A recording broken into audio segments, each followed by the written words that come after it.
is Josiah. Today I'll be talking about the USS Enterprise of World War II. As you can see, the USS Enterprise, like I said, was a World War II aircraft carrier. Back then, they did not have the powerful turbo engine aircraft that they do today. They had prop airplanes. The prop airplanes were not very fast or powerful. However, in World War II, the U.S. displayed its dominance over the Pacific Ocean when they faced off against the Japanese during battles like Midway, Tarawa, and other major battles. On Midway in 1942, the USS Enterprise took a big role when its TVF units dropped bombs on the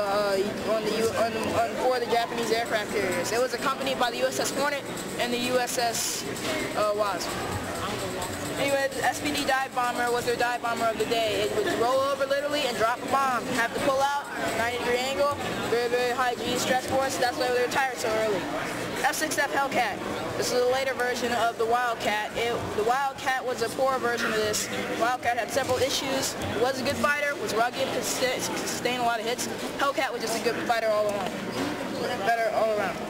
The TVF Avenger bomber was probably the most accurate torpedo bomber of its time. The aircraft that was before the TVF Avenger was the TVD Devastator. The Devastator had poor accuracy, bad electronics, and was not a very good plane to fly. As you see, I built this aircraft carrier out of foam board and wood. Underneath in the base, there's wood, and as you can see, in the base under here is wood, and as you can see, I made the aircraft carrier so the elevators can go down into the half position, which is where usually all the rooms are, or all the way down so you can put more airplanes on and pull it up. The hangar bay is also fully functional. I also put an anchor on this aircraft carrier to represent, so that to make it look scale. The real USS Enterprise had 4 anchors. The aircraft with its wings, the Hellcat with its wings folded up looks similar to this. This was just one of the Hellcats with the wings folded up that I milked to the last second.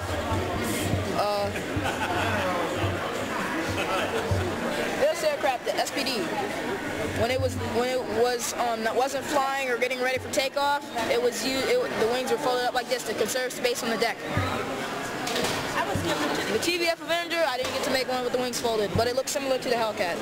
There was not a lot of space in the carrier, and when peak flight ops were going on, they had the wings folded up. Enterprise served from it was started in 1936 and it retired in 1947. Today there are other aircraft carriers like nuclear powered carriers. In fact, the first nuclear powered carrier was named the Enterprise. Much bigger, much more powerful, but it had still the same name. And a little secret of the USS Enterprise of today, the